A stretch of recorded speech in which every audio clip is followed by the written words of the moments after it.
बाबा जी और हुजूर जी की प्यारी साध संगत जी, राधा स्वामी जी। संगत जी, सबसे पहले मैं महाराज चरण सिंह जी के पावन जन्म दिवस पर आप सभी को दिल की गहराइयों से लाख लाख बधाई देना चाहता हूं।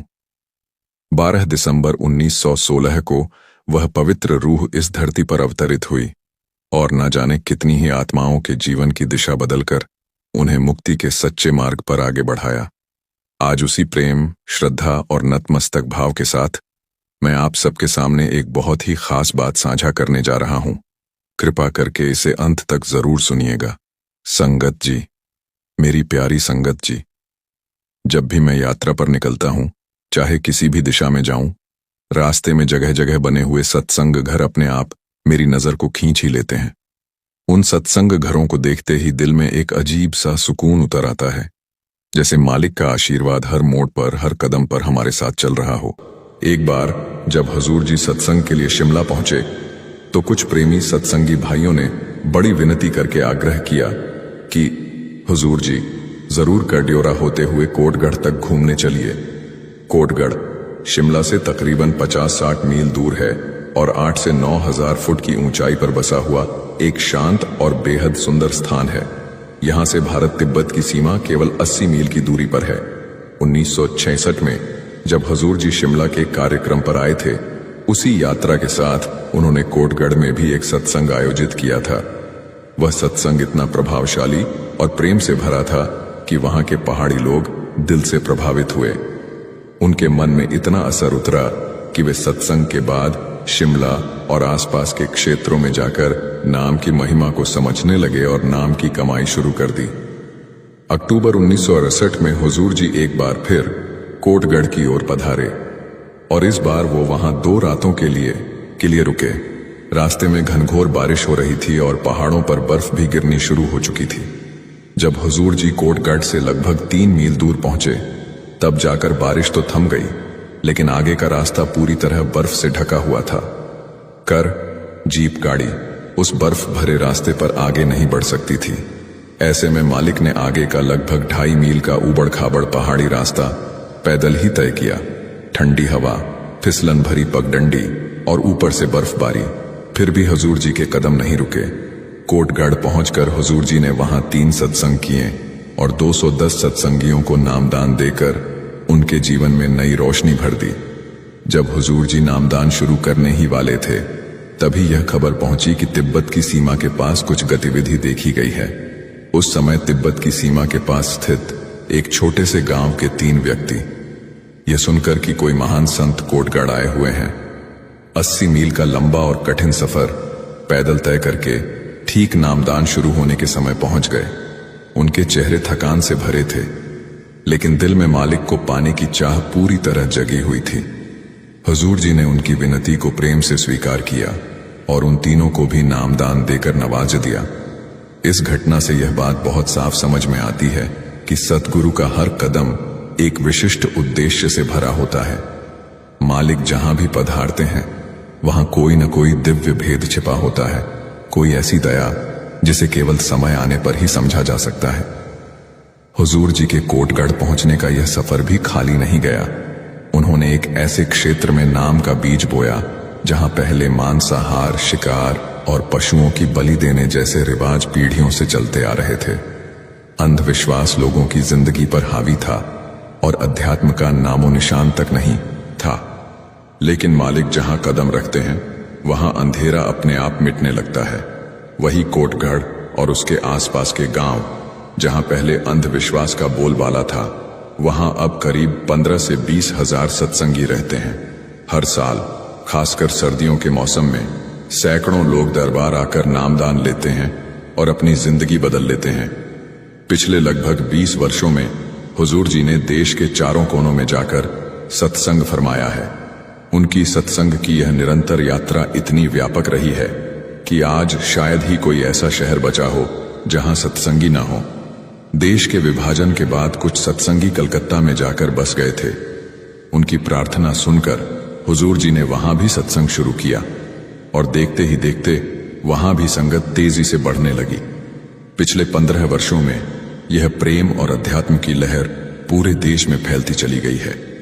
कई बंगाली परिवार आज सतमत से जुड़े हुए हैं और बड़े प्रेम से नाम की कमाई कर रहे हैं। कोलकाता शहर अक्सर राजनीतिक अशांति का केंद्र रहा है। सन 1964 में जब हुजूर जी वहां सत्संग के लिए पधारे, उस समय पूरे शहर में दंगे भड़क उठे थे। हर तरफ गोलियों की आवाजें गूंज रही थीं। रास्ते से गुजरते समय हुजूर जी की गाड़ी पर भी एक गोली आकर लगी। ड्राइवर डर गया, हाथ पैर कांपने लगे, लेकिन हुजूर जी ने बहुत ही शांत स्वर में कहा, घबराओ मत, गाड़ी सीधी सत्संग मैदान की ओर ले चलो। ऐसी भयावह स्थिति में भी मालिक का धैर्य देखने लायक था। हुजूर जी ने वहां पहुंचकर पूरे 1.5 घंटे प्रेम और करुणा से भरा सत्संग फरमाया। यह सत्संग मोहम्मद अली पार्क में आयोजित किया गया था और पूरे समय गोलियां चलने की आवाजें गूंजती रहीं। लेकिन जैसे ही संगत ने हुजूर जी को देखा, हर कोई शांत होकर बैठ गया। मानो डर, चिंता, अशांति सब कुछ एक पल में मिट गया। सिर्फ बंगाल ही नहीं, आज बिहार, असम, मणिपुर में भी बड़ी संख्या में सत्संगी हैं। इन इलाकों के कई शहरों में हफ्ते में एक बार नियमित सत्संग होता है और लोग बड़े प्रेम से जुड़ते हैं। इसी प्रकार मद्रास, आंध्र प्रदेश, केरल और दक्षिण भारत के कई अन्य स्थानों में भी आज मालिक की संगत स्थापित है। हुजूर जी अक्सर बेंगलुरु, मद्रास, हैदराबाद और आसपास के क्षेत्रों में सत्संग के लिए पधारते हैं। हुजूर महाराज सावन सिंह जी, सरदार बहादुर महाराज जगत सिंह जी की ही तरह महाराजा चरण सिंह जी के हृदय में भी संगत के लिए अपार प्रेम और विनम्रता भरी रहती है। हुजूर जी को अपने सदगुरु के जन्म स्थान महिमा सिंह वाला से भी बहुत लगाव रहा है। बड़े महाराज जी अक्सर अपने गांव मैम सिंह वाला जाया करते थे और हुजूर जी भी उस पवित्र स्थान का विशेष ध्यान रखते हैं। उनकी हर यात्रा में, हर कदम में संगत के प्रति वही नम्रता, वही प्रेम और वही दया दिखाई देती है। हुजूर महाराज जी अपने गांव मैम सिंह वाला में तो जाते रहते थे, लेकिन वहां सत्संग बहुत कम ही हुआ करता था। फिर भी हुजूर महाराज चरण सिंह जी ने यह निश्चय किया कि इस बार महिमा सिंह वाला में संगत को सत्संग का लाभ अवश्य दिया जाएगा। महिमा सिंह वाला लुधियाना से लगभग 14 मील की दूरी पर स्थित है। यह वही गांव है जहां से महाराज जी और उनके पिता सरदार काबुल सिंह जी सेना में अफसर रह चुके हैं। दोनों विश्व युद्धों में इस गांव के सैनिकों ने अपनी वीरता और कुर्बानी की अनोखी मिसालें पेश की थीं। इसके बावजूद गांव के लोग शुरू से ही संतमत से थोड़ा दूर रहे। जब बाबा जी महाराज वहां सत्संग के लिए जाते तो मुश्किल से 10-15 लोग ही पहुंचते थे और उनमें भी आधे से ज्यादा तो हुजूर जी के अपने परिवार के सदस्य होते। गांव वाले हुजूर महाराज सावन सिंह जी को सिर्फ एक बड़े बुजुर्ग और अपने जानकार रिश्तेदार के रूप में ही देखते रहे, लेकिन उनकी आध्यात्मिक महानता और ऊंची स्थिति के बारे में शायद उन्होंने कभी गहराई से विचार नहीं किया। जब हुजूर महाराज चरण सिंह जी ने पहली बार महिमा सिंह वाला में सत्संग किया तो इस बार गांव के लगभग सभी लोग सत्संग सुनने पहुंचे। हुजूर जी ने श्री गुरु ग्रंथ साहिब से एक पवित्र शब्द लेकर उसकी स्पष्ट, सरल और गहन व्याख्या की। ऐसी व्याख्या कि पूरा गांव ध्यान मग्न होकर सुनता रहा, जैसे हर शब्द सीधे दिल पर उतरता चला जा रहा हो। सत्संग समाप्त होने के बाद कई गांव वाले हुजूर जी से मिलने भी आए। हुजूर जी ने बुजुर्गों के सामने अत्यंत विनम्रता से सिर झुकाकर प्रणाम किया और अपने हमउम्र लोगों से बड़े प्रेम और अपनापन के साथ मिले। सबको यह महसूस हुआ कि जैसे उनके गांव का ही कोई अपना बेटा कई वर्षों बाद लौटकर आया हो, लेकिन इस बार एक ऐसे रूप में जिसे देखकर हर दिल में सम्मान और अपनापन एक साथ उमड़ आया। सत्संग के बाद जब गांव वाले हुजूर जी से मिलने आए तो हर किसी के दिल में एक अलग ही अपनापन महसूस हो रहा था। उस दिन लगभग 20,000 संगत वहां मौजूद थी और विदेशों से आए हुए 25 से 30 प्रेमियों को देखकर गांव के लोग सचमुच हैरान भी हुए और गर्व से भर भी उठे। उन्हें पहली बार एहसास हुआ कि उनके गांव और परिवार के एक सदस्य ने कितना बड़ा सम्मान और कितनी ऊंची आध्यात्मिक प्रतिष्ठा हासिल की है। लेकिन इसके बावजूद गांव वाले संतमत की असली शिक्षा से अब तक दूर ही रहे थे। धीरे धीरे हुजूर जी ने वर्ष में 2 बार महिमा सिंह वाला में सत्संग करना शुरू किया और देखते ही देखते गांव के माहौल में बड़ा परिवर्तन आने लगा। लोगों के दिलों में हुजूर जी के प्रति प्रेम और संतमत के प्रति रुचि जागने लगी। हुजूर जी और उनके परिवार ने तो महिमा सिंह वाला गांव की अपनी सारी जमीन तक सत्संग को भेंट कर दी। यह देखकर गांव वासी और भी प्रभावित हुए कि मालिक का परिवार आज भी उसी विनम्रता और सेवा भाव में डूबा हुआ है। हुजूर बड़े महाराज जी के पुराने निवास स्थान को संगत ने मिलकर सुंदर ढंग से सुधार कर तैयार कर दिया है। कुछ सत्संगों के बाद तो गांव वाले स्वयं हुजूर जी से नामदान के लिए प्रार्थना करने लगे, लेकिन हुजूर जी ने प्रेम से समझाया कि नामदान के लिए वे व्यास सिंह वाला में होने वाले सत्संगों में ही आएं। बस फिर क्या था, गांव की संगत अब नियमित रूप से व्यास सिंह वाला में हुजूर जी के सत्संगों में पहुंचने लगी। जिन गुर्जारवाल और नारंगवाल गांवों में हुजूर बड़े महाराज जी ने अपनी प्राइमरी शिक्षा पूरी की थी, वहां से भी आजकल लोग सत्संग में आने लगे हैं। अब जब भी हुजूर जी नारंगवाल पहुंचते हैं तो गांव के लोग सड़क के दोनों ओर खूबसूरत स्वागत द्वार बनाकर उनका स्वागत करते हैं। इन द्वारों पर बड़े बड़े अक्षरों में लिखा होता है राधा स्वामी, और गांव वाले आने वाली संगत को भी बड़े प्यार से राधा स्वामी जी स्वागत है कहकर बुलाते हैं। उस पल का माहौल सचमुच दिल को छू लेने वाला होता है, मानो पूरा गांव भक्ति, प्रेम और सम्मान से भर गया हो। अजीब बात यह थी कि यही गांव वाले जो आज इतने प्रेम से सत्संग में आते हैं, बाबा जी महाराज और हुजूर महाराज सावन सिंह जी के समय में राधा स्वामी नाम तक से चिढ़ जाते थे और सत्संग से दूरी बनाकर रखते थे। कई वर्षों तक सत्संग सुनने के बावजूद महिमा सिंह वाला के लोग सत्संग की व्यवस्था में हाथ बंटाने से बचते रहे।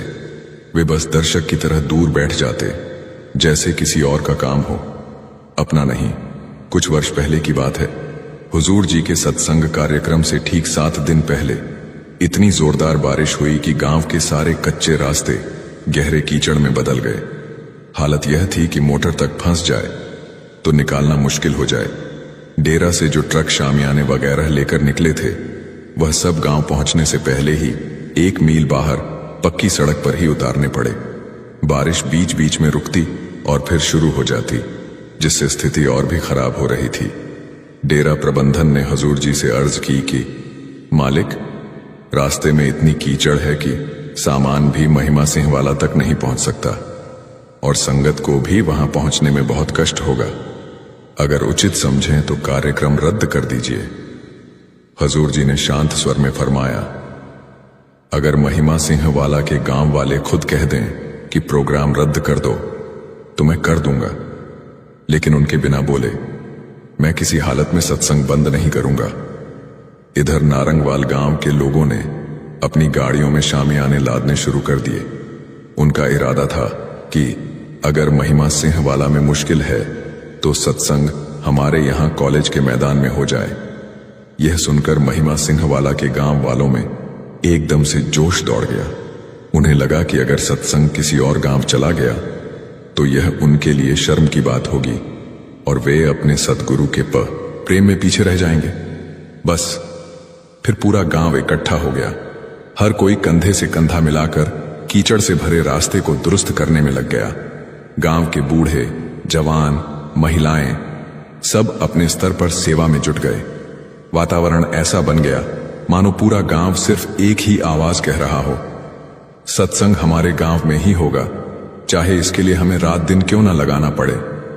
संगत जी, मैं आपको सच बताऊं, इन्हीं गांव के लोग जो कभी बाबा जी महाराज और हुजूर महाराज सावन सिंह जी के समय में राधा स्वामी नाम सुनते ही चिढ़ जाते थे और दूर हट जाते थे, वही लोग आज बदल चुके हैं।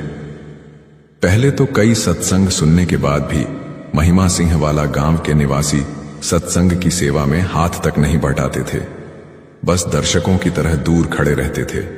कुछ साल पहले की बात है, हुजूर के सत्संग प्रोग्राम से करीब 7 दिन पहले ऐसी तेज बारिश हुई कि गांव के कच्चे रास्तों में भयंकर कीचड़ हो गया। हालत ये थी कि मोटर भी उस रास्ते से निकल नहीं पा रही थी। डर के कारण शामियाने वाले ट्रक भी गांव से 1 मील बाहर पक्की सड़क पर ही उतार दिए गए थे। बारिश रुक रुक कर होती रही। दरबार के कुछ प्रबंधकों ने हुजूर से अर्ज की कि महाराज जी, रास्ता इतना खराब है कि सामान्य महिमा सिंह वाला तक पहुंच नहीं सकता, संगत को भी तकलीफ होगी। कृपया सत्संग रद्द कर दीजिए। हुजूर ने बड़े प्यार से फरमाया, अगर महिमा सिंह वाला गांव वाले खुद कह दें कि प्रोग्राम रद्द कर दो तो हम कर देंगे, लेकिन उनकी इच्छा के विरुद्ध सत्संग नहीं रद्द होगा। प्रेम में पीछे रह जाएंगे। बस फिर पूरा गांव इकट्ठा हो गया। हर कोई कंधे से कंधा मिलाकर कीचड़ से भरे रास्ते को दुरुस्त करने में लग गया।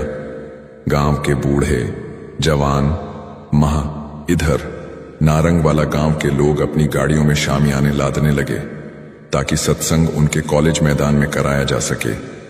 यह देखकर महिमा सिंह वाला गांव के लोगों में जैसे बिजली सी दौड़ गई। उन्हें लगा कि यह तो उनके गांव की प्रतिष्ठा का सवाल है। पूरा गांव एक ही भाव से उठ खड़ा हुआ। हर कोई रास्ता ठीक करने के लिए लग गया। अब यह सत्संग उनकी इज्जत का प्रश्न बन चुका था। ईंट पत्थर निकाले और उसी से रास्ता पक्का कर लें। बस फिर क्या था, 2 दिन के भीतर गांव वालों ने मिलकर पक्का रास्ता बना दिया। उनकी मेहनत रंग लाई। सत्संग समय पर हुआ। करीब 1 लाख संगत मौजूद थी। लंगर, bus stand, cycle stand, pandal, बिजली, पानी, हर व्यवस्था इतनी शानदार थी कि देखने वाले दंग रह गए। गांव वालों ने बाहर से आने वाली संगत को ठहराने के लिए अपने घरों के दरवाजे भी खोल दिए। हुजूर ने अपने पूर्व स्थान और खासकर अपने सदगुरु के जन्म स्थान के लोगों में ऐसा प्रेम जगाया कि गांव जैसे निहाल हो गया। हुजूर की निरंतर दया और लगातार सत्संगों का फल यह हुआ कि आज देश भर के हजारों स्थानों पर हर रविवार को संगत इकट्ठी होती है और सत्संग होता है। देश में करीब 20,071 स्थानों पर सत्संग घर, भूमि और प्रबंध बने हुए हैं। यह संख्या आज 500 से भी अधिक सत्संग केंद्रों तक पहुंच चुकी है। रूहानियत का प्रवाह बढ़ रहा है और भौतिकवाद की चकाचौंध के बीच आज इंसान फिर से परमात्मा की ओर मुड़ रहा है। बाहरी कर्मकांडों से उसका मन हट रहा है और वह सच्चे अध्यात्म प्रेम और भजन सिमरन की ओर बढ़ रहा है।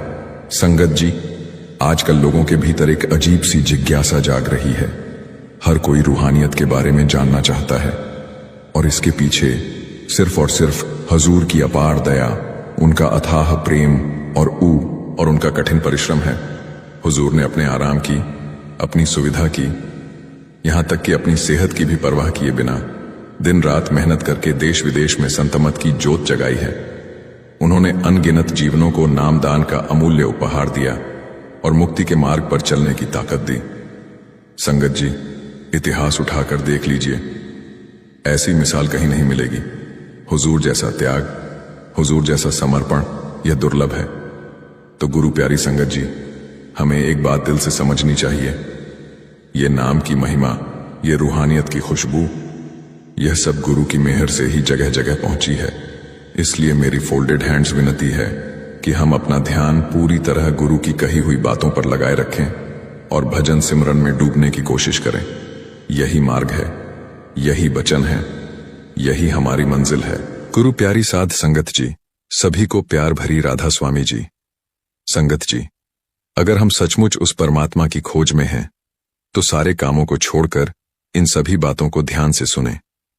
संगत जी, हम बहुत खुश नसीब हैं कि हमें बाबा जी जैसे गुरु मिले हैं। उस कुल मालिक ने हम पर कृपा की है, क्योंकि हम बार बार मरते हैं और बार बार जन्म लेते हैं। हमारा आना जाना ऐसे ही लगा रहता है। जब तक हम किसी पूर्ण संत महात्मा की शरण में नहीं जाते, तब तक हम इस 84 के चक्कर से मुक्त नहीं हो सकते हैं, क्योंकि वह कुल मालिक जिसको अपने साथ मिलाना चाहता है, उसको सबसे पहले अपने सत्संग में लेकर आता है। फिर उस इंसान को सेवा में लगाकर उसके मन को साफ करता है और उसे नाम की बख्शीश करता है, ताकि वह भजन सिमरन करके रूहानी मंडलों में पहुंच सके। हमें उस कुल मालिक का शुक्र करना चाहिए, क्योंकि उसने अपनी अपार कृपा से हमें यह इंसानी जामा दिया है। संगत जी, जब भी हमें गुरु घर से सेवा का हुक्म आए, उस मौके को कभी मत जाने देना, क्योंकि सेवा से ही हमारा गंदा मन साफ हो सकता है और हमारा भजन सिमरन में मन भी आसानी से लग जाता है। क्योंकि सेवा करने से हमारा मन इस दुनियादारी से निकलकर उस कुल मालिक की तरफ लग जाता है। संगत जी, आज की साखी भी सेवा से संबंधित है। गुरु प्यारी साध संगत जी, यह साखी एक सेवादार की है और उन्हें नाम भी मिला हुआ है। उनकी एक कपड़े की दुकानें हैं, लेकिन उनकी लगन सेवा के प्रति, सिमरन के प्रति इतनी है कि अगर उन्हें सेवा का बुलावा आ जाए, सेवा का अगर उन्हें हुक्म आ जाए, तो वह दुकान खुली छोड़कर बिना कोई परवाह किए सेवा पर चले जाते हैं। इतना उन्हें कुल मालिक से प्यार है, इतना उनका गुरु की संगत से प्यार है। तो आज हमें इस साखी में पता चलेगा कि अगर हम भी सेवा करते हैं, संगत की सेवा करते हैं, गुरु घर की सेवा करते हैं, तो कुल मालिक कैसे हमारी संभाल करता है, कैसे हमारी मदद करता है, कैसे हमारे अंग संग रहकर हमारी संभाल करता है। संगत जी, अगर आपके मन में उस कुल मालिक के लिए प्यार है और आप उस परमात्मा की खोज में हैं, तो साखी को पूरा सुने। संगत जी, हम में से कुछ सज्जन अभ्यासी ऐसे हैं जिनकी लगन मालिक की तरफ ज्यादा है, मालिक की सेवा के प्रति, मालिक के नाम सिमरन के प्रति ज्यादा है, और दुनिया की तरफ बहुत कम है। चाहे ही वह कितने ही बिजनेस क्यों ना करते हो, कितने ही धनवान क्यों ना हो, लेकिन वह समय निकालकर गुरु घर की सेवा करते हैं। सेवा को कभी भी ना नहीं करते, मालिक के नाम का जाप करते हैं, हमेशा उसके हुक्म में रहते हैं, चाहे ही वह कितने ही व्यस्त क्यों ना हो, उनकी दिनचर्या जैसी भी हो, फिर भी वह मालिक की भजन बंदगी के लिए समय निकालते हैं। ऐसे सज्जन अभ्यासी हैं जिनका मालिक से इतना प्यार है और मालिक ने उन्हें बहुत कुछ दिया है। परमात्मा उन्हें किसी चीज की कमी नहीं रहने देता।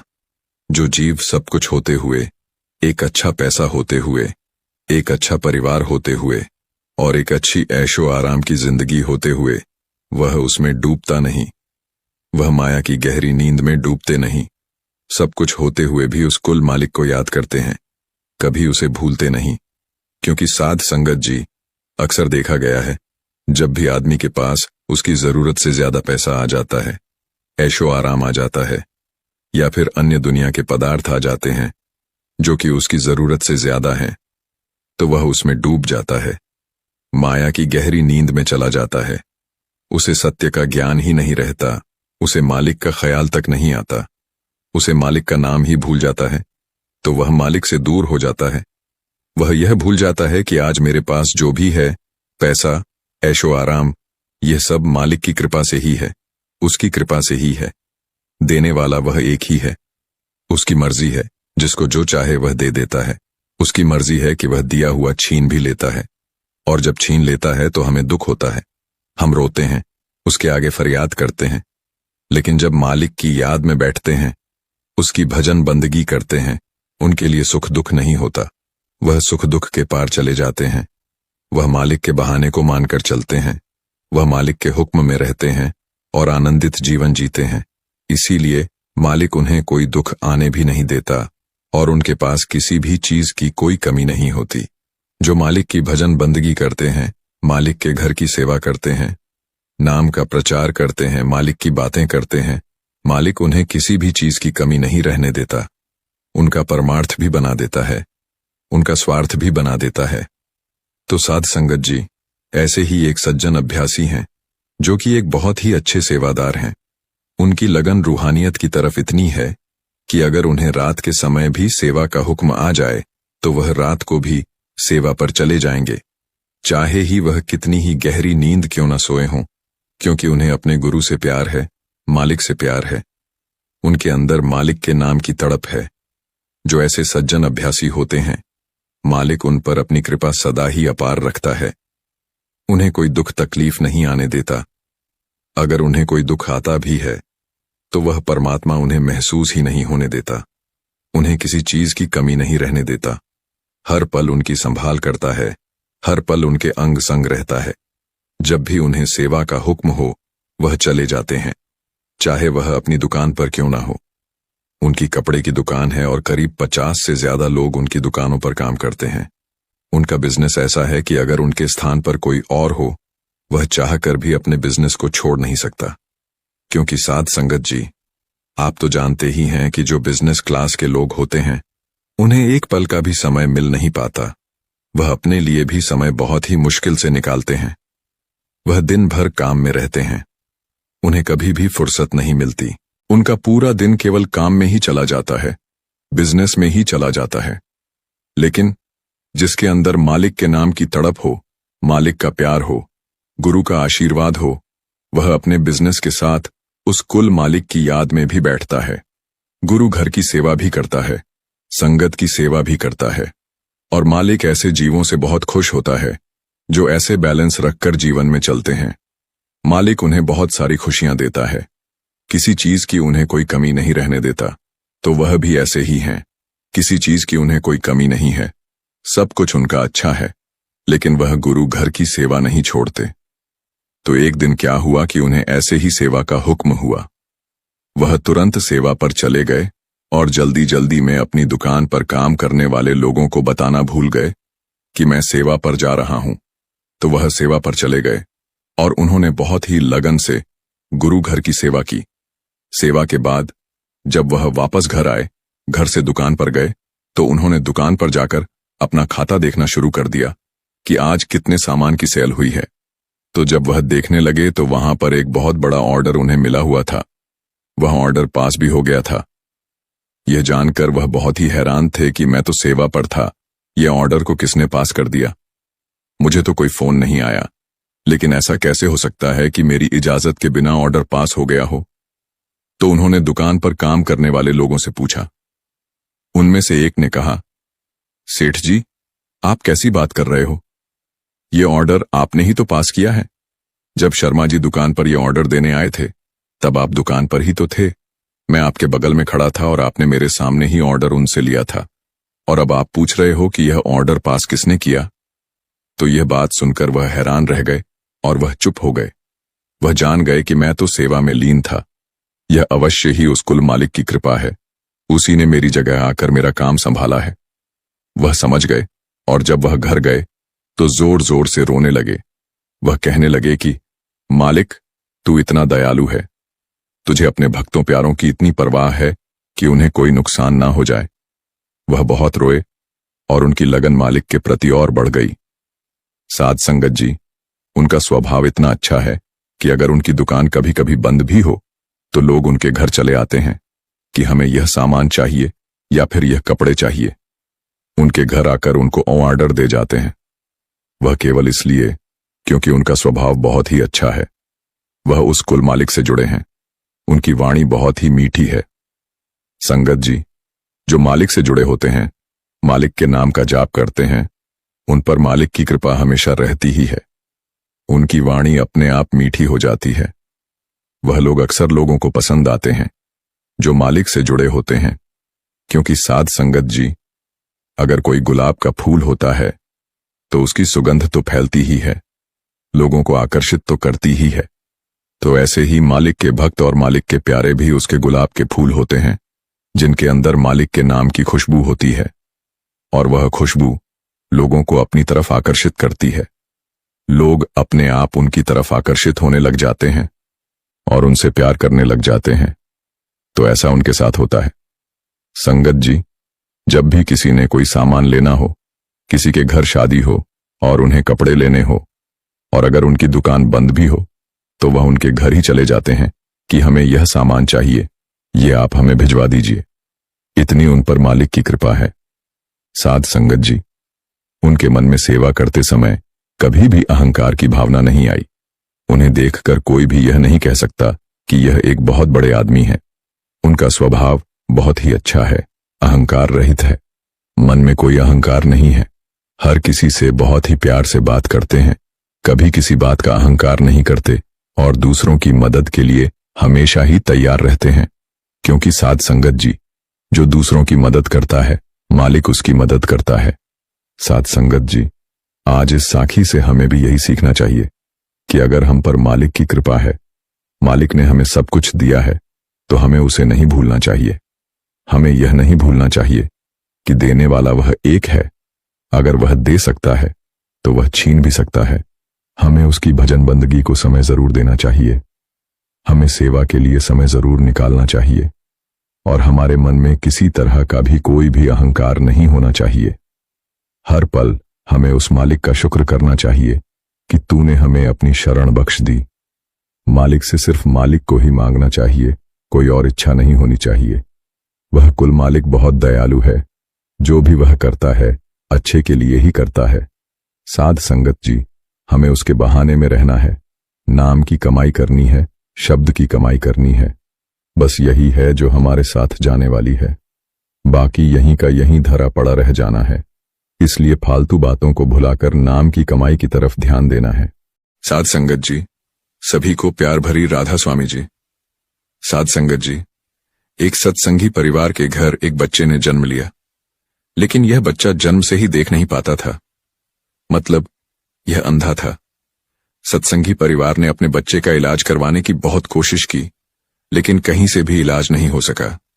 धीरे धीरे बच्चा बड़ा होने लगा। क्योंकि बच्चा देख नहीं पाता था, इसलिए सत्संगी भाई और उनकी पत्नी को ही उसका पूरा ध्यान रखना पड़ता था। एक दिन सत्संगी भाई अपने गुरु के पास गए और गुरु से पूछा, हम इतनी सेवा करते हैं, इतने नेक काम करते हैं, भजन सिमरन भी करते हैं, लेकिन फिर भी हमारा बच्चा अंधा है, क्यों? गुरु ने बताया, बेटा, आपकी सेवा और भजन सिमरन का फल आपके बच्चे को या किसी और को नहीं मिल सकता। आपके अपने कर्म हैं और आपके बच्चे के अपने कर्म हैं। अगर मैं आपके बच्चे के पिछले जन्म के कर्म की बात करूं तो पिछले जन्म में इसने एक ऐसा पाप किया था जिसका भुगतान इसे अब इस जन्म में करना पड़ रहा है। सत्संगी भाई ने बड़ी जिज्ञासा से पूछा, गुरुजी, वह कौन सा कर्म था जिसके कारण हमारा बच्चा अंधा पैदा हुआ? गुरुजी जो पहुंचे हुए संत थे, उन्होंने सत्संगी भाई को बताया, पिछले जन्म में आपका बच्चा एक किसान का बेटा था। वह स्कूल के बाद अपने पिता के साथ खेतों में काम करता था। एक दिन पिता की तबीयत ठीक नहीं थी तो आपका बेटा अकेले ही खेत में काम कर रहा था। एक बकरी उसके खेत में आ गई और उसने फसल को थोड़ा नुकसान पहुंचा दिया। यह देखकर वह बहुत गुस्सा हो गया और गुस्से में उसने बकरी को पत्थर मारना शुरू कर दिया। एक पत्थर बकरी की आंख में लग गया और उसकी आंख से खून बहने लगा। इसके बाद भी वह रुका नहीं और बकरी को मारता रहा। बकरी की एक आंख बिल्कुल अंधी हो गई और वह किसी तरह अपनी जान बचाकर भाग गई। उस कर्म के कारण यह इस जन्म में अंधा है। सत्संगी ने पूछा, गुरुजी, जब इसने बकरी की एक आंख खराब की थी तो भगवान ने इसकी दोनों आंखें क्यों खराब कर दी? इसे पूरी तरह अंधा क्यों बना दिया? गुरुजी ने समझाया, बेटा, जैसे हम किसी को ब्याज पर पैसे देते हैं तो वह हमें ब्याज सहित पैसे वापस लौटाता है, बिल्कुल उसी तरह से कर्म भी जब लौट कर आते हैं तो सूद समेत आते हैं, दुगने तिगुने, और कभी कभी तो कई गुना बढ़कर अपना हिसाब करने आते हैं। गुरु की बातों से सत्संगी का दिल दहल गया।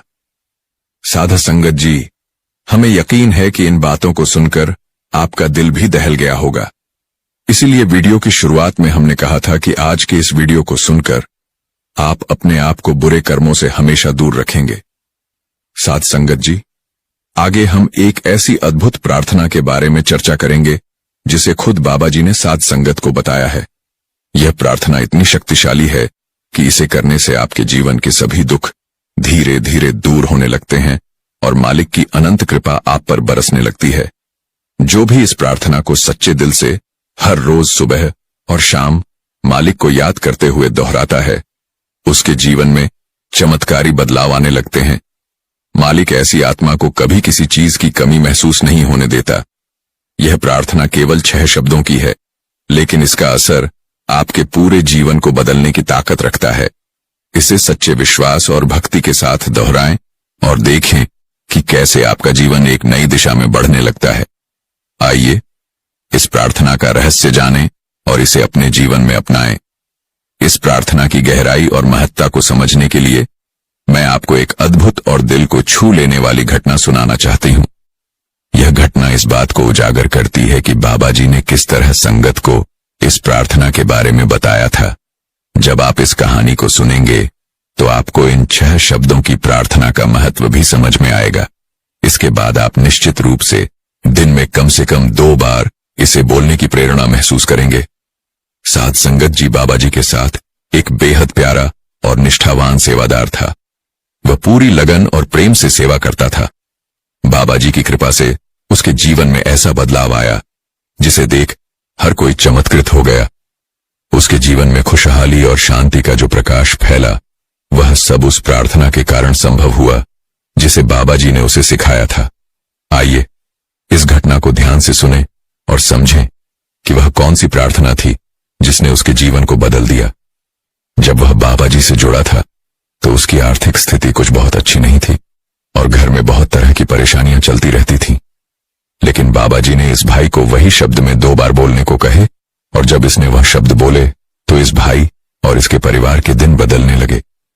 गरीबी से अमीरी आते देर न लगी। मालिक ने इतना देना शुरू कर दिया कि इस भाई से संभाला ही नहीं जाता था। इस भाई ने डेरे में सेवा करने के साथ साथ एक व्यापार शुरू कर लिया और जब इसने शुरू किया था तब इसके बच्चे छोटे थे। मालिक की कृपा होती रही और बिजनेस में आए दिन तरक्की होने लगी और इस भाई ने बहुत सारी दौलत कमा ली।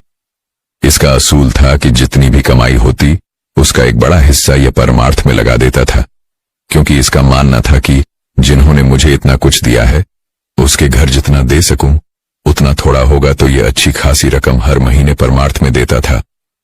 धीरे धीरे समय बीता और इसके दोनों बेटे बड़े हो गए। दोनों की शादियां करवा दी और दोनों ने इस भाई का बिजनेस संभालना शुरू कर दिया।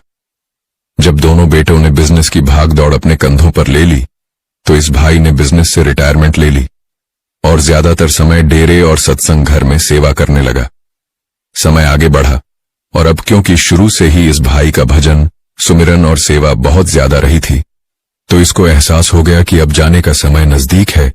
तो इसने अपने दोनों बेटों को अपने पास बुलाया और दोनों को एक बैंक अकाउंट की पासबुक देते हुए कहा कि बेटा, यह बैंक अकाउंट मैंने आज तक तुम्हें नहीं बताया था।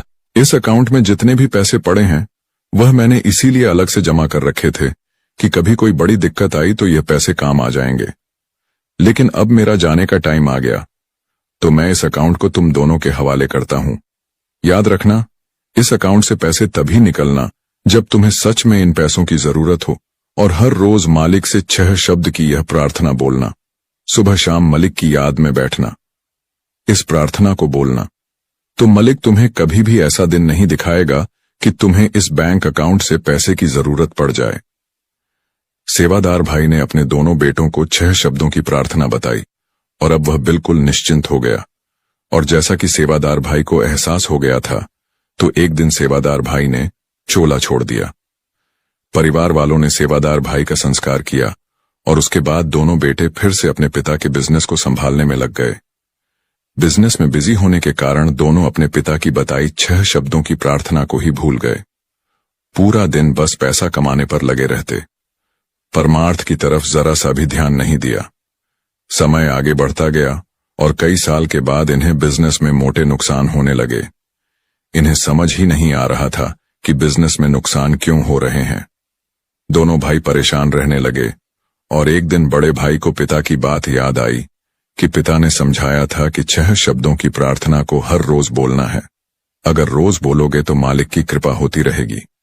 लेकिन इतने सालों के बाद दोनों बेटे उस प्रार्थना को ही भूल गए थे कि आखिर वह प्रार्थना और उसके शब्द कौन से थे। दोनों ने बहुत सोचा, दिमाग पर बहुत जोर दिया, लेकिन कई साल पहले पिता की बताई उस प्रार्थना को याद नहीं कर पाए। एक बार यह दोनों अपने घर बैठे हुए थे। इनके घर एक साधु महाराज जी भिक्षा मांगने के लिए गए। साधु ने जैसे ही उनके चेहरे को देखा तो साधु जी समझ गए कि यह परेशान है। साधु ने परेशानी का कारण पूछा तो दोनों बेटे ने कहा कि आप एक साधु हो, आपको तो पता होगा कि वह कौन से 6 शब्दों की प्रार्थना होती है जिससे मालिक की कृपा होने लगती है। साधु कहने लगे कि मैं तो एक ही प्रार्थना को जानता हूं, भगवान सबका भला करें। दोनों बेटे कहने लगे कि जी नहीं, हमारे पिताजी ने तो कुछ और प्रार्थना बताई थी जो 6 शब्दों की थी। साधु महाराज जी कहने लगे कि आप मंदिर में किसी अच्छे पंडित से मिलो, ऐसी किसी प्रार्थना के बारे में पंडित जरूर जानता होगा। साधु की सलाह पर दोनों एक मंदिर में पहुंचे और यही सवाल पंडित से पूछने लगे। पंडित जी ने कहा कि जी, मुझे तो आरती के बारे में पता है और मैं तो हर रोज यही आरती प्रार्थना के रूप में करता हूं। दोनों भाई वहां से भी मायूस होकर वापस लौट आए। दोनों भाइयों ने अपने पिता के कमरे में जाकर उनकी अलमारी में रखी किताबें और कागज देखने शुरू कर दिए। उन्हें लग रहा था कि पिताजी ने उस प्रार्थना को जरूर कहीं ना कहीं लिख रखा होगा, लेकिन बहुत देर ढूंढने के बाद उन्हें कुछ नहीं मिला। फिर किसी की सलाह पर दोनों गुरुद्वारे चले गए और वहां पाठी साहब से वही सवाल पूछने लगे। पाठी साहब ने कहा कि मैं तो सिर्फ एक प्रार्थना के बारे में जानता हूं और वह है सतनाम श्री वाहे गुरु। दोनों भाई कहने लगे कि जी, लेकिन हमारे पिताजी वाली प्रार्थना 6 शब्दों की थी। पाठी साहब ने कहा कि जी उसके बारे में तो मैं नहीं जानता। बहुत भड़काने के बाद एक दिन दोनों भाई डेरे पहुंचे और मन को शांत करने के लिए बाबा जी के सवाल जवाब प्रोग्राम में जाकर बैठ गए। बाबा जी ने संगत के सवालों के जवाब देने शुरू किए और एक भाई ने पूछा कि बाबा जी पैसों की वजह से मैं बड़ा दुखी रहता हूं। तो इस भाई को जवाब देते हुए बाबा जी ने उसको समझाया कि बेटा, मालिक ने जो दिया है, जितना दिया है उसका शुक्र करो। मालिक से सुबह शाम अरदास करो, हे मेरे मालिक, तेरा शुक्र है। मालिक से कभी शिकायत मत करो। जैसे ही दोनों ने बाबा जी की बात सुनी तो दोनों एक दूसरे को देखने लगे और दोनों के चेहरे पर मुस्कान आ गई। पंडाल से बाहर आने के बाद दोनों ने एक दूसरे से कहा कि यही प्रार्थना तो पिताजी देकर गए थे। हे मेरे मालिक, तेरा शुक्र है। दोनों की खुशी का ठिकाना ना रहा।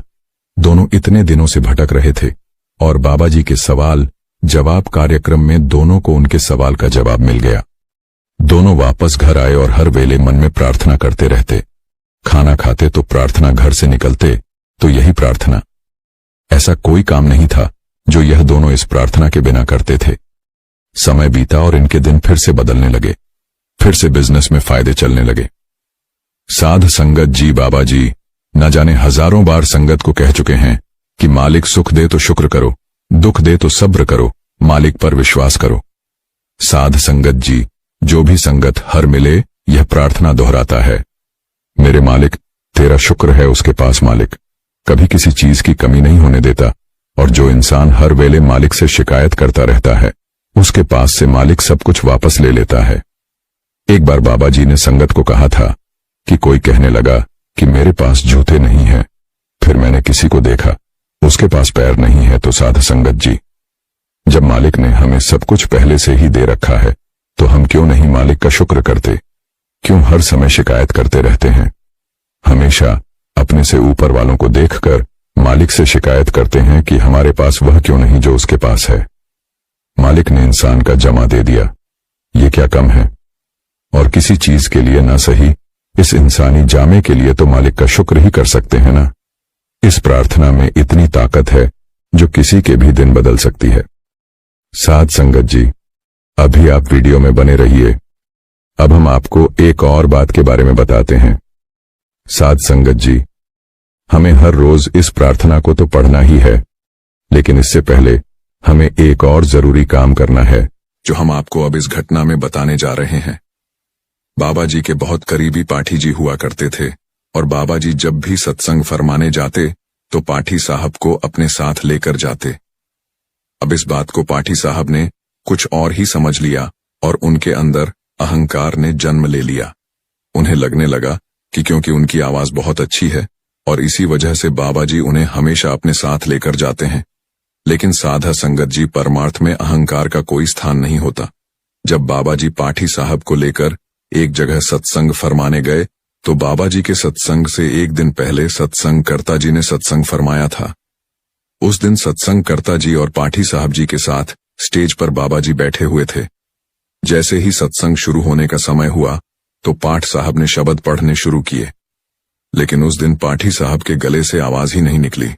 स्टेज पर आने से पहले तक पाठी साहब का गला एकदम ठीक था, लेकिन स्टेज पर बैठते ही पाठी साहब के गले में कुछ प्रॉब्लम होने लगी और उनकी आवाज बिल्कुल भी नहीं निकल रही थी। पाठी साहब ने अपने सामने रखी गला साफ करने वाली गोली खाई, लेकिन उससे भी कोई फायदा नहीं मिला। पाठी साहब ने गर्दन घुमाकर बाबा जी की तरफ देखा और देखते ही समझ गए कि यह सब मेरी उस सोच के कारण हो रहा है, क्योंकि मुझे लगने लगा था कि मेरी मीठी आवाज के कारण बाबा जी को मेरी हर जगह जरूरत पड़ती है। उस अहंकार के कारण ही आज मेरी आवाज नहीं निकल रही। पाठी साहब ने बाबा जी की तरफ देखते हुए अपने मन में माफी मांगी और भविष्य में कभी अहंकार न करने का वचन दिया। उसके बाद अचानक से पाठी साहब का गला खुल गया और उन्होंने अपनी मधुर आवाज में शब्द पढ़ने शुरू कर दिए। साध संगत जी, इस बात को बताने का मेरा मकसद सिर्फ इतना था कि इस वीडियो में पहले बताई गई प्रार्थना को बोलने से पहले हमें अपने अंदर के अहंकार, क्रोध, लालच को निकालकर बाहर फेंकना होगा। मन में विनम्रता आनी बहुत जरूरी है। जिस मन में विनम्रता ना होकर विकार होंगे, उस मन से निकली अरदास को मालिक कभी नहीं सुनते। इसलिए सबसे पहले अपने आप को विकारों से दूर करें। साध संगत जी, आगे हम आपको बताएंगे कि बाबा जी कैसे हम सबकी संभाल करते हैं, हमारे ऊपर आने वाली चोट को अपने ऊपर ले लेते हैं। आज हम आपको ऐसी ही एक घटना के बारे में बताने जा रहे हैं, जब बाबा जी की बाजू से खून बह निकल रहा था। साध संगत जी, अक्सर जब भी घर परिवार में कोई शुभ कार्य करना होता है तो हर इंसान सबसे पहले अपने इष्ट का ध्यान करता है। जो लोग मंदिरों में जाते हैं वह शुभ कार्य का पहला कदम भगवान की मूर्ति पर अर्पित करते हैं। ईसाई लोग चर्च में अर्पित करते हैं, क्योंकि इंसान को अपने इष्ट पर पूरा विश्वास होता है और किसी भी शुभ काम की शुरुआत अगर इस तरीके से की जाती है तो उस काम में बरकत होती है। हम सब बाबा जी से जुड़े हुए हैं, तो हम अपने घर में शादी या किसी भी शुभ काम का पहला कार्ड देने पहुंचते हैं। कार्ड देने से हमें विश्वास होता है कि बाबा जी इस शुभ कार्य को खुद ही अच्छे से संभाल लेंगे, और ऐसा होता भी है। आज जिस घटना के बारे में आप सुनने जा रहे हैं वह एक ऐसी लड़की के साथ हो गई जिसकी खुद की शादी थी, और वह अपने एक दोस्त के साथ शादी का कार्ड बाबा जी के दर्शन करने डेरे जा रही थी, लेकिन वह डेरे पहुंच ही न सकी। साध संगत जी, एक सत्संगी परिवार जो हरियाणा के सोनीपत जिले में रहने वाला था। पूरा परिवार सत्संगी था, और जिस लड़की की शादी हो रही थी वह अपने नौकरी के साथ साथ सत्संग। घर में एक सेवादार भी था। बारिश आ जाए, आंधी तूफान आ जाए, इसलिए हर इतवार को सत्संग घर सुबह 6 बजे पहुंचना ही होता था। इस लड़के पर सेवा का ऐसा नशा सवार था कि इसको सेवा की लत लग चुकी थी। दिल्ली की एक कंपनी में यह लड़का नौकरी किया करता था। हर रोज सुबह दिल्ली अपने ऑफिस जाता और शाम को वापस सोनीपत अपने घर पहुंच जाता था। जिस कंपनी में यह लड़का नौकरी करता था उसी ऑफिस में एक लड़की भी काम किया करती थी, और यह दोनों एक दूसरे को पसंद करने लगे। कुछ दिनों के बाद दोनों परिवारों ने आपस में मिलकर रिश्ते को पक्का कर दिया। लड़की वाले भी सत्संगी थे, लेकिन उन्होंने किसी दूसरे गुरु से नाम की दीक्षा ले रखी थी। वे लोग निरंकारी मत से जुड़े हुए थे। जब दोनों सत्संगी परिवार एक दूसरे से मिले और दोनों को एक दूसरे के विचार पसंद आए तो रिश्ता होते देर न हुई। दोनों परिवारों ने मिलकर बच्चों की सगाई कर दी और 2 महीने के बाद शादी की तारीख पक्की कर दी। अब शादी की तैयारी शुरू हो गई। कार्ड छापने दे दिए गए, हॉल बुक हो गए और सारी खरीदारी हो गई। जब शादी को 20 से 22 दिन रह गए तो कार्ड भी छप कर आ गए। जैसा कि मैंने आपको वीडियो के शुरू में ही बताया था कि सत्संगी लोग सबसे पहले कार्ड अपने गुरु के घर पहुंचते हैं। लड़के के पिताजी ने एक कार्ड उठाया और उस पर डेरे की पूरी डिटेल लिख दी। उन्होंने लड़के से कहा कि इस कार्ड को डेरे में पोस्ट करवा दे। लड़के ने कह दिया, ठीक है, आज मैं दिल्ली अपने ऑफिस के पास से कार्ड को डेरे में पोस्ट करवा दूंगा। यह कहकर लड़का अपने ऑफिस के लिए निकल गया। ऑफिस जाने के बाद लड़के ने कार्ड निकाला और अपने साथ काम करने वाले अपने एक दोस्त को दिखाया। उसने कहा, यह मेरी शादी का कार्ड है, इसे डेरे में पोस्ट करना है और तेरे घर के रास्ते में कुरियर ऑफिस है, तो तू जाते हुए इसे पोस्ट करवा देना। लड़के का दोस्त कहने लगा, भाई 2 दिन के बाद मैं अपने ससुराल जा रहा हूं, और तू तो जानता है मेरा ससुराल अमृतसर में है। मैं इस कार्ड को खुद ही डेरे में ले जाऊंगा। मैं भी पहली बार अंदर से डेरा देख लूंगा। तेरे मुंह से बड़ी तारीफ सुनी है, लेकिन तेरे साथ कभी जाने का मौका नहीं मिला। ये सुनकर लड़का कहने लगा, अगर तू वहां जा ही रहा है तो मैं भी तेरे साथ चलता हूं। शनिवार और इतवार की छुट्टी होती है। ऐसे ही एक छोटी सी घटना के बारे में हम आपको बताते हैं। सेवादारों से भरी बस हिमाचल में पहाड़ी से गिर गई थी, लेकिन बाबा जी ने एक भी सेवादार को खरोंच तक नहीं आने दी। उस दिन बस का जो ड्राइवर था वह बहुत तेज और गलत तरीके से पहाड़ों की सड़क पर बस चला रहा था। अंदर बैठे सेवादारों ने बहुत बार ड्राइवर को रोका, लेकिन वह फिर भी नहीं माना और कुछ देर बाद उसका बैलेंस बिगड़ गया और बस एक खाई में जाकर फंस गई। बस का अगला हिस्सा एक बड़े पत्थर के सहारे टिका हुआ था और बस लटक गई थी। जब सेवादार डर गए और बस के अंदर चीख पुकार मच गई तो सबने बस में बाबा जी को देखा। बाबा जी सबको कह रहे थे कि घबराना नहीं है और सब अपनी आंखें बंद कर लो। जब सभी सेवादारों ने आंखें बंद कर लीं तो बाबा जी ने एक एक सेवादार की बाजू पकड़कर उन्हें बस से बाहर निकाला। जब सभी सेवादार बाहर आ गए तो सब बस की तरफ देखने लगे, लेकिन बहुत देर तक देखने के बाद भी बाबा जी उन्हें फिर दोबारा दिखाई नहीं दिए। साध संगत जी, बाबा जी तो अपना काम करके वहां से जा चुके थे। साध संगत जी, बाबा जी अपनी संगत और सेवादारों की संभाल करने जरूर आते हैं, इसीलिए हमें मुसीबत में घबराना नहीं चाहिए और विश्वास बनाकर आगे बढ़ाना चाहिए। गुरु प्यारी साध संगत जी, इस संसार में ऐसी कोई भी समस्या नहीं है जिसका समाधान ना हो। हर समस्या का समाधान है, कोई ना कोई रास्ता है, बस आपको ढूंढना पड़ेगा। महाभारत युद्ध के 17वें दिन का सूर्यास्त होने ही वाला था। अर्जुन के हाथों बाण लगने से जब कर्ण मौत के निकट था, तब वो बेहद पीड़ा से गुजर रहा था। कर्ण के मन में ढेरों सवाल थे जिनका वो जवाब चाहता था। अपने प्रश्नों का उत्तर पाने के लिए कर्ण ने भगवान श्री कृष्ण को याद किया। कर्ण के निवेदन पर भगवान श्री कृष्ण कर्ण के पास गए। श्री कृष्ण के समीप आते ही कर्ण ने कहा, प्रणाम वासुदेव, अच्छा किया आप आ गए। मेरे मन में कुछ प्रश्न हैं जिनका उत्तर मैं आपसे चाहता हूं। भगवान श्री कृष्ण करुणा भरे स्वर में बोले, हे प्रिय भ्राता कर्ण, आपको इस हालत में देखकर मेरा मन विचलित हो रहा है। बहुत पीड़ा हो रही होगी ना मित्र तुम्हें। भगवान कृष्ण की बातें सुनकर कर्ण मुस्कुरा दिए।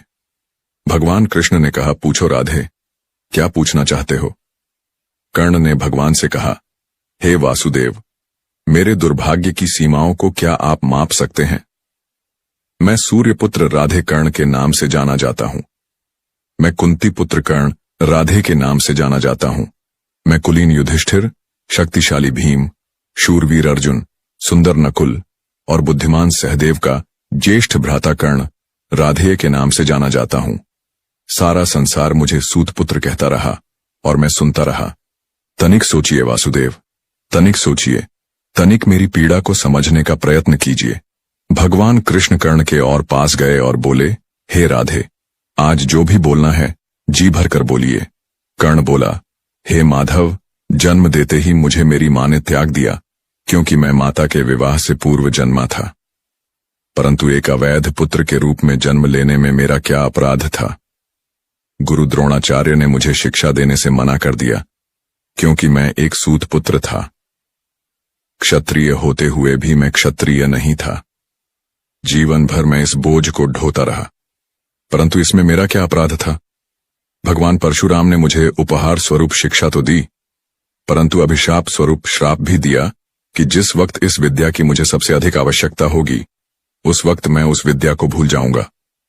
अब बोलो केशव, इसमें मेरा क्या दोष था? एक बार जब मैं अपने शब्द भेदी बाण की विद्या का अभ्यास कर रहा था, तब मेरा तीर गलती से एक बछड़े को लग गया और बछड़े की मृत्यु हो गई, जो बस एक दुर्घटना मात्र थी। मेरे बार बार माफी मांगने पर भी बछड़े के स्वामी ने मुझे श्राप दिया कि असहाय अवस्था में मेरी भी मृत्यु होगी, जबकि इस दुर्घटना में भी मेरा कोई दोष नहीं था, परंतु फिर भी मुझे उस श्राप का कष्ट भोगना पड़ा। हे माधव, दुर्घटना किसी से भी हो सकती है, इसमें मेरा क्या अपराध था? इतना ही नहीं, द्रौपदी के स्वयंवर में भी मेरा अपमान हुआ, क्योंकि मैं एक सूतपुत्र था। क्या सूतपुत्र होना मेरा स्वयं का चुनाव था? परिस्थितियों ने मुझे सूतपुत्र बनाया था, इसमें मेरा क्या अपराध था? कर्ण ने आगे कहा, हे केशव, आज जो कुछ भी मुझे प्राप्त हुआ है वो दुर्योधन से ही प्राप्त हुआ है। यदि मैं उसकी तरफ से लड़ा तो मैं गलत कैसे हुआ? कर्ण के इन प्रश्नों को सुनने के बाद भगवान श्री कृष्ण बोले, हे भ्राता कुंती पुत्र कर्ण, इतना भी दुखी मत हो। अब मेरी भी कहानी सुन लो। मेरा जन्म कारागार में हुआ। जन्म से पूर्व मामा कंस के रूप में मृत्यु मेरी प्रतीक्षा कर रही थी। जिस रात मेरा जन्म हुआ, उसी रात मेरे माता पिता ने मुझे अपने आप से अलग कर दिया। हे कर्ण, तुम्हारा बचपन खड्ग, रथ, घोड़े, धनुष और बाणों के बीच उनकी ध्वनि सुनते हुए बीता, परंतु मुझे ग्वाले की गौशाला मिली, गोबर मिला और खड़ा होकर चल भी नहीं पाया कि उसके पहले प्राण घातक हमले झेलने पड़े। कोई सेना नहीं, कोई शिक्षा नहीं, कोई गुरु नहीं। लोगों से सिर्फ ताने ही मिले कि गोकुल में इन प्राण घातक हमलों का मूल कारण मैं हूं। तुम्हारे गुरु परशुराम तुम्हारे शौर्य की तारीफ करते हुए कह रहे थे कि भगवान शिव को छोड़कर तुम्हें कोई परास्त नहीं कर सकता। मुझे उस उम्र तक कोई शिक्षा भी नहीं मिली। तुमने अपनी पसंद की कन्या से विवाह किया, परंतु मैंने जिस कन्या से प्रेम किया वह मुझे नहीं मिली, बल्कि मुझे उस कन्या से विवाह करना पड़ा जो मुझसे प्रेम करती थी, जो मुझे चाहती थी। जरासंध से बचने के लिए मुझे मेरे पूरे समाज को यमुना के किनारे से हटाकर दूर समुद्र के किनारे बसाना पड़ा। इसके लिए मुझे रणभूमि छोड़कर भागना पड़ा। रणभूमि से पलायन करने के कारण मुझे कायर और रणछोड़ कहा गया। जरा विचार करो राधे, अगर दुर्योधन युद्ध जीतता है तो तुम्हें बड़ा श्रेय मिलेगा, अगर धर्मराज युधिष्ठिर जीतता है तो मुझे क्या मिलेगा? मुझे केवल युद्ध और युद्ध से निर्मित समस्याओं के लिए दोष दिया जाएगा। सब यही कहेंगे कि इस देवकी पुत्र ने महाभारत करवाया है। हे राधे, जीवन हर किसी को चुनौतियां देता है, जिंदगी किसी के साथ न्याय नहीं करती। अगर दुर्योधन ने अन्याय का सामना किया है तो युधिष्ठिर ने भी अन्याय को भोगा है। भगवान श्री कृष्ण आगे कहते हैं, हे राधे, इस पूरी पृथ्वी पर कोई ऐसा व्यक्ति नहीं है जिसे ऐसा न लगा हो कि उसकी समस्या सामने वालों की समस्या से छोटी है। हर किसी को ऐसा ही लगता है कि उसकी समस्या की पोटली सामने वालों की पोटली से बड़ी है, परंतु यह सत्य नहीं होता। हर किसी की समस्या अपने अपने स्थान पर बड़ी ही होती है, लेकिन इसका मतलब यह नहीं है कि तुम गलत मार्ग पर चलकर समस्याओं का समाधान ढूंढने लगो, क्योंकि हमारी प्रकृति किसी को भी अधर्म के मार्ग पर चलने की अनुमति नहीं देती। और अगर कोई अपनी समस्याओं का समाधान पाने के लिए अधर्म के मार्ग पर चलेगा तो उसका हश्र तुम्हारे जैसा ही होगा। कर्ण अपने जीवन से बहुत दुखी था। उसे लगता था कि उसका जीवन बेहद ही अधिक कष्टों में बीता है, परंतु जब भगवान श्री कृष्ण ने अपने जीवन की तुलना कर्ण के जीवन से की, तब कर्ण को समझ आया कि कृष्ण की समस्याओं के सामने उसकी समस्या कुछ भी नहीं है। अंत समय में कर्ण भगवान श्री कृष्ण का ज्ञान सुनकर बेहद तृप्त महसूस कर रहा था और शांत मन से कर्ण ने अपने प्राणों को त्याग दिया। युद्ध के दौरान कौरवों की ओर से पितामह भीष्म लड़ रहे थे और पांडवों का साथ भगवान श्री कृष्ण दे रहे थे। बहुत भयंकर युद्ध चल रहा था। कौरवों की सेना में हाहाकार मच जाता जब अर्जुन का बाण चलता था। रोज शाम को जब युद्ध समाप्त होता तो सब अपने अपने शिविरों में लौट आते थे। पितामह भीष्म भी अपने शिविर में पहुंचने थे, और जब भी वे वहां पहुंचते थे वहां दुर्योधन उन पर आरोप लगाने के लिए तैयार रहता था। दुर्योधन उनसे कहता था, पितामह, मुझे लगता है आप पूरी ताकत के साथ युद्ध ही नहीं कर रहे हैं। ऐसा लगता है आप हमारी तरफ से नहीं बल्कि उन पांडवों की तरफ से युद्ध कर रहे हैं। आप पांडवों का वध क्यों नहीं कर रहे हैं? रोज शाम के दुर्योधन यही आरोप पितामह पर लगाता। एक दिन पितामह भीष्म युद्ध के बाद जब अपने शिविर में पहुंचे तो दुर्योधन ने आते ही उन पर आरोप लगाना शुरू कर दिया। पितामह भीष्म भी अब तंग आ चुके थे और उन्होंने गुस्से में प्रतिज्ञा ले ली, मैं गंगापुत्र भीष्म कल युद्ध भूमि में उतरूंगा और पांडवों का वध करूंगा। इस धरती को पांडव कर दूंगा। जैसे ही भीष्म पितामह ने यह प्रतिज्ञा ली, दुर्योधन खुश होने लगा और अपने भाइयों को बताने लगा कि कल युद्ध समाप्त हो जाएगा। कल तो पितामह पांडवों का वध कर दें तो कोई भी नहीं बचेगा, हमारे दुश्मन नहीं बचेंगे। जब यही बात पांडवों के शिविरों में पहुंची और पांडवों की पत्नी द्रौपदी को यह बात पता चली तो उसे अनर्थ होने की आशंका हुई। द्रौपदी भगवान कृष्ण के पास पहुंची और बोली, सखा, हमें बचाइए, मेरे पतियों पर संकट आ गया है। पितामह भीष्म ने प्रतिज्ञा ले ली है कि वह पांडवों का वध करेंगे। इस समस्या का समाधान कीजिए। गोविंद, आपकी ही वजह से यह सारा युद्ध हो रहा है। भगवान कृष्ण ने द्रौपदी को समझाया कि यह युद्ध मेरी वजह से नहीं हो रहा, यह युद्ध हो रहा है हर किसी के अपने कर्म की वजह से। और रही बात समस्या के समाधान की, तो समस्या का समाधान जरूर मिलेगा। भगवान कृष्ण ने द्रौपदी को समाधान बताते हुए कहा कि चलो भीष्म पितामह के शिविर में चलते हैं। भगवान श्री कृष्ण शिविर के बाहर रहे और द्रौपदी को अंदर भेजा। वहां पर भीष्म पितामह ध्यान में थे। वहां जाकर द्रौपदी ने भीष्म पितामह को प्रणाम किया। जैसे ही द्रौपदी ने प्रणाम पितामह कहा, भीष्म पितामह ने बिना देखे ही कहा, अखंड सौभाग्यवती भव। जब उन्होंने देखा कि सामने द्रौपदी खड़ी हुई है तो वो संकट में पड़ गए। भीष्म पितामह ने द्रौपदी से कहा, पुत्री, तुमने मुझसे यह क्या अनर्थ करवा दिया। थोड़ी देर पहले ही मैंने प्रतिज्ञा ले ली कि मैं पांडवों का वध करूंगा, और अब मैंने अपने ही वचन से आशीर्वाद दे दिया। अखंड सौभाग्यवती भव। मैं तो बड़े धर्म संकट में पड़ गया हूं। यह तुमसे किसने करवाया है? तुम तो यह नहीं कर सकते। द्रौपदी ने कहा, आप ठीक कह रहे हैं पितामह, यह श्री कृष्ण ने करवाया है। भीष्म पितामह ने भगवान कृष्ण को अंदर बुलवाया और प्रणाम करके बोले, हे वासुदेव, तुमने यह मुझसे क्या करवा दिया? मेरी प्रतिज्ञा को मेरे ही वचन से तोड़वा दिया। मेरी समस्या का समाधान कीजिए। श्री कृष्ण ने कहा, पितामह, आपको खुद मालूम है कि आपकी समस्या का समाधान क्या है। अब भीष्म पितामह ने पांडवों को बुलवाया। पांडवों से पितामह भीष्म ने यह वचन ले लिया कि मेरी बात तुम्हें माननी होगी। पांडवों ने कहा, ठीक है पितामह। फिर पितामह ने अर्जुन से कहा, अर्जुन, कल तुम मेरा वध करोगे? अर्जुन ने कहा, मैं आपका वध कैसे कर सकता हूं पितामह? पितामह भीष्म ने कहा, वत्स, कल तुम्हें मेरे प्राण लेने होंगे और यह काम तुम्हें करना ही होगा।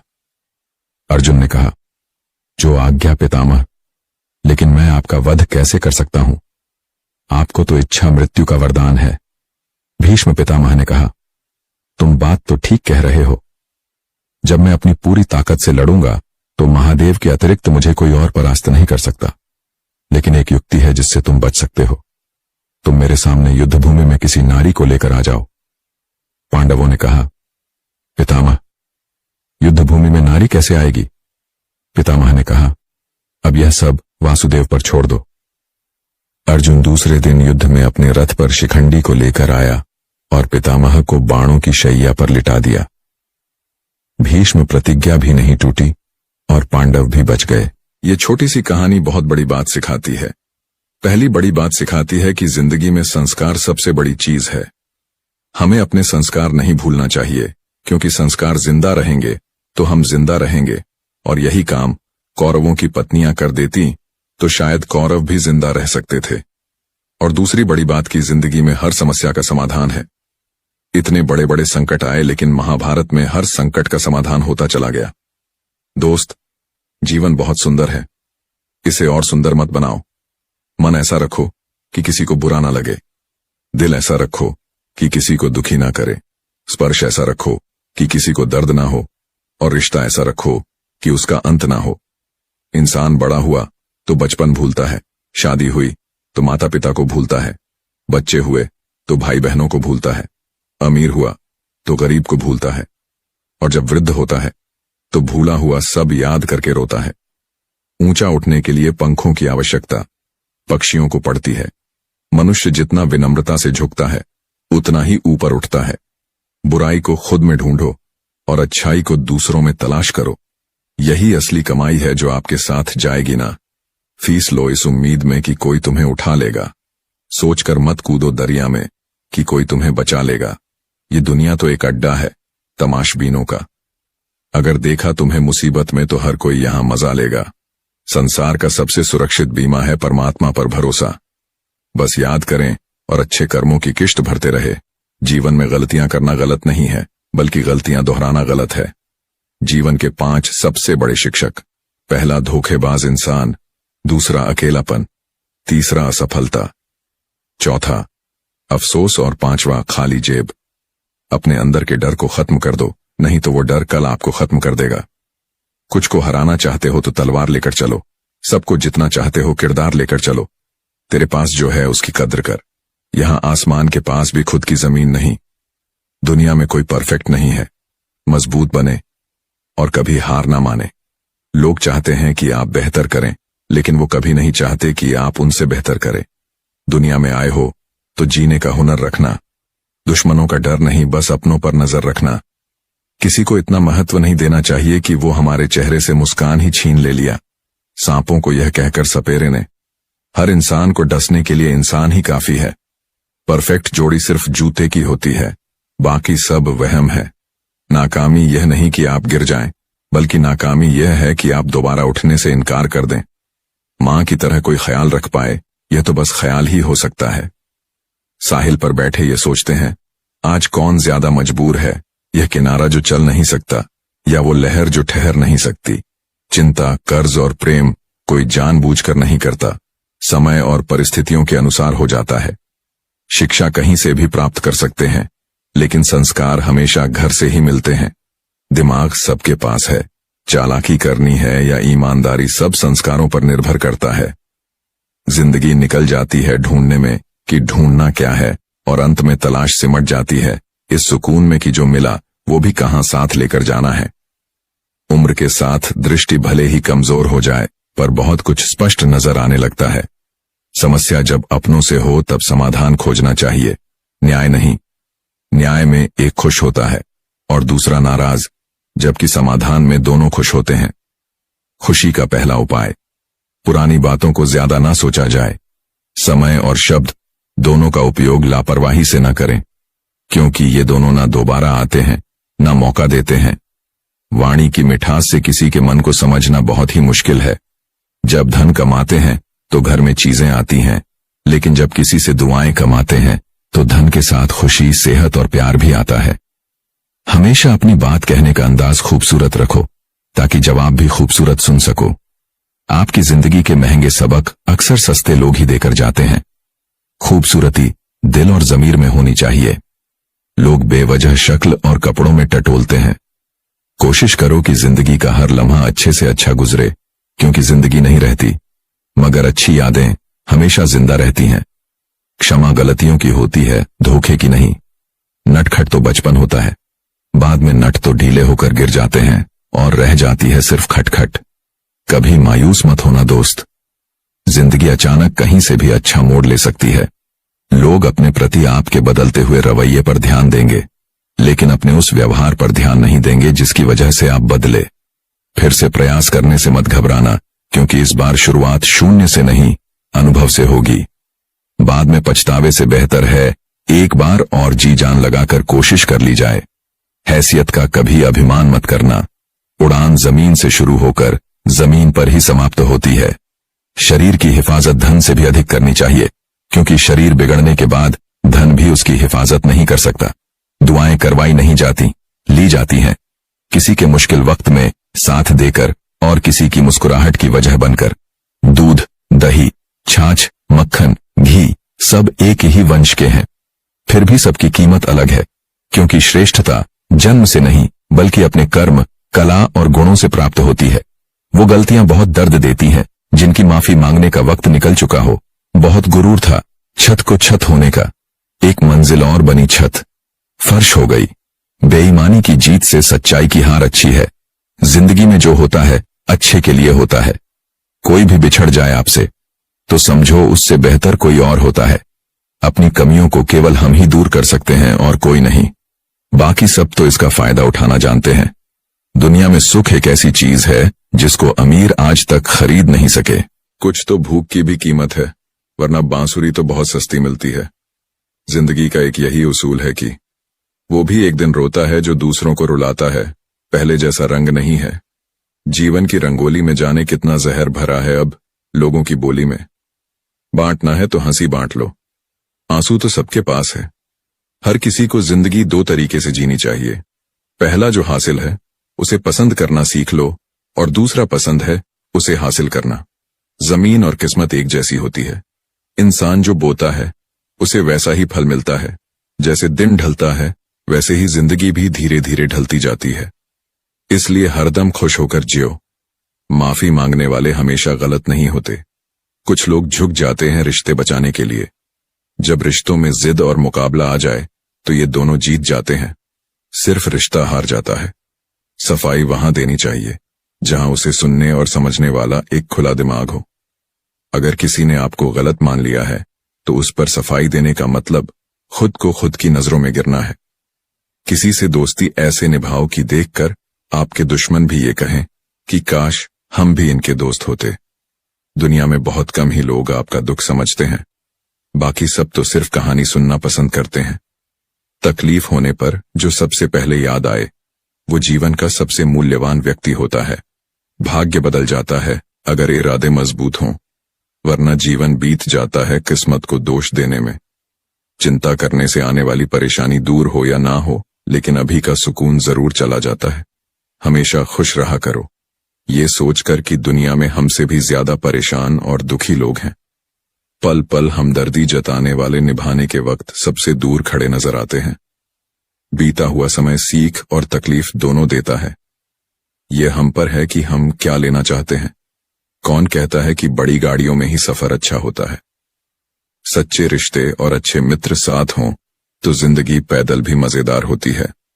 दर्द तो वही देते हैं जिन्हें आप अपना होने का हक देते हैं, वरना गैर तो हल्का सा धक्का लगने पर भी माफी मांग लिया करते हैं। कुछ कहने से पहले इतना जरूर सोचें, हमारे शब्द किसी की खुशियों को खत्म कर सकते हैं।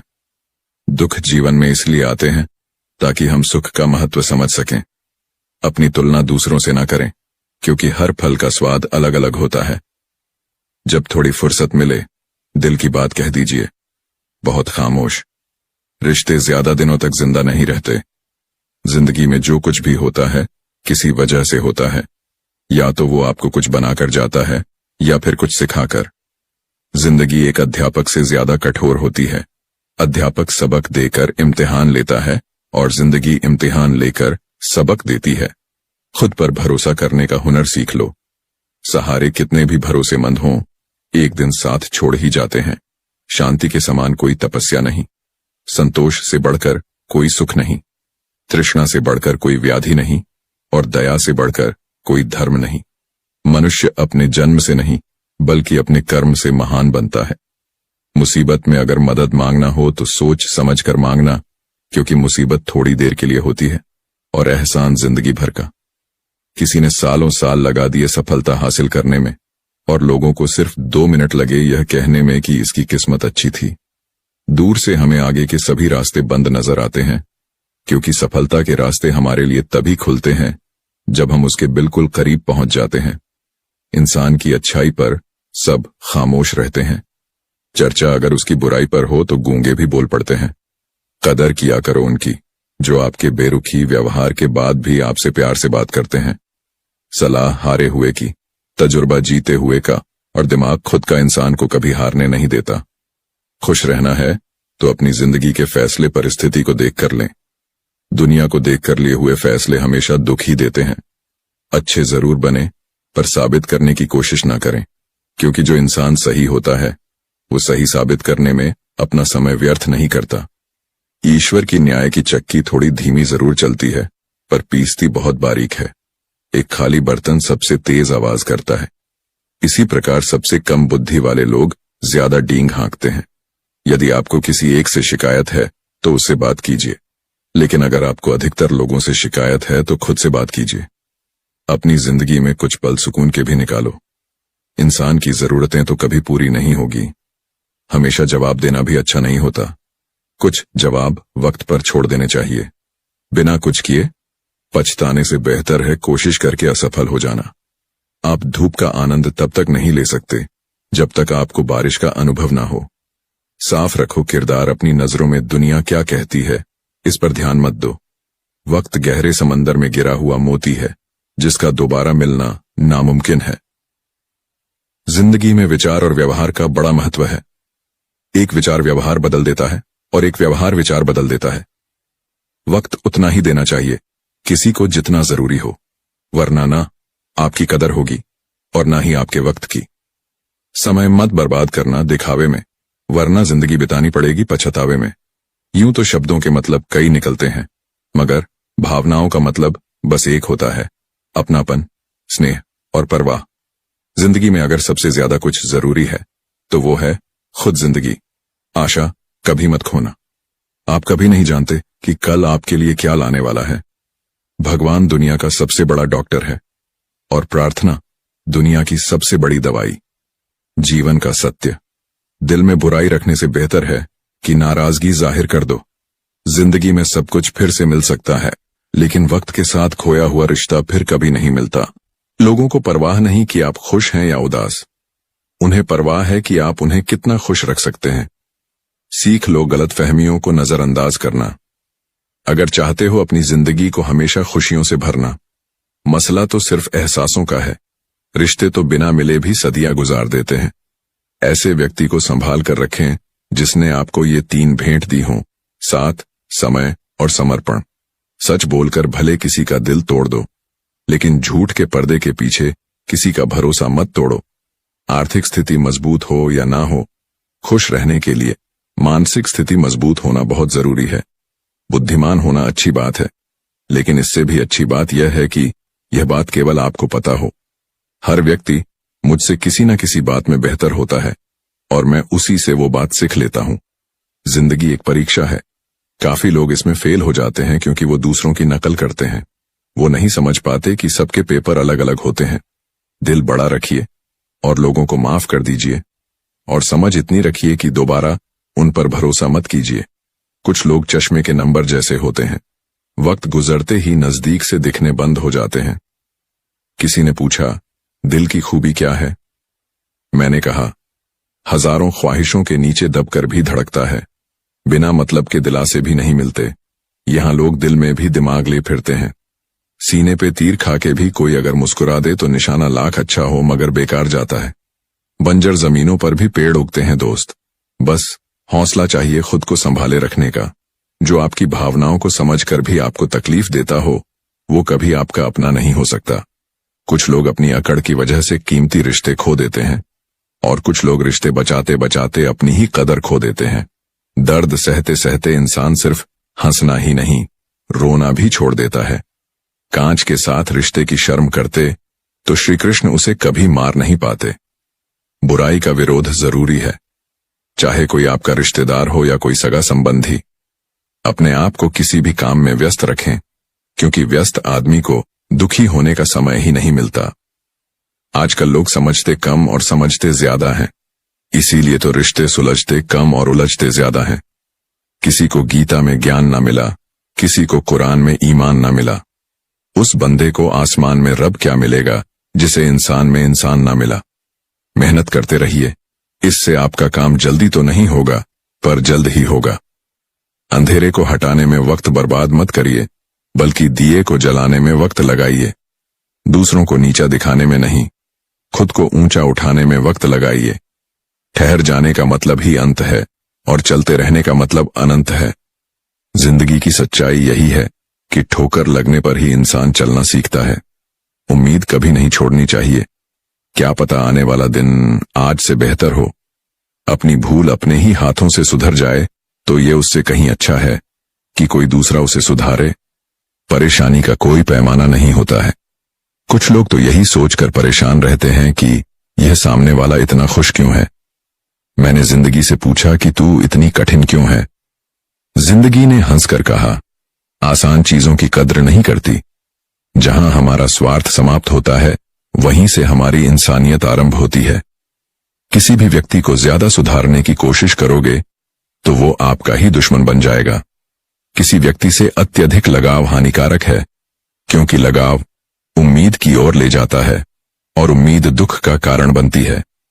अवसर और सूर्योदय में एक ही समानता है कि देर करने वाले इनको खो देते हैं। जिनको रात में नींद नहीं आती, सिर्फ उन्हें ही मालूम होता है कि सुबह आने में कितने जमाने लगते हैं। लोग आईना कभी भी ना देखते अगर आईने में चित्र की जगह चरित्र दिखाई देता। अगर कभी अपनी दौलत देखनी हो तो बैंक बैलेंस या तिजोरी की तरफ मत देखो। अपनी आंख से एक आंसू गिराकर देखो कि कितने लोग इसे पोंछने के लिए आते हैं। जिंदगी वही जीत सकता है जिसने अकेले जीना सीख लिया। छोटी छोटी चीजें बहुत दुख देती हैं। आप पर्वत पर तो बैठ सकते हैं, लेकिन सूई पर नहीं। अच्छे इंसान सिर्फ और सिर्फ अपने कर्म से पहचाने जाते हैं, क्योंकि अच्छी बातें तो बुरे लोग भी कर देते हैं। समय के साथ हालात बदल जाते हैं, इसलिए बदलाव में स्वयं को बदल लेना ही बुद्धिमानी है। राधा स्वामी जी।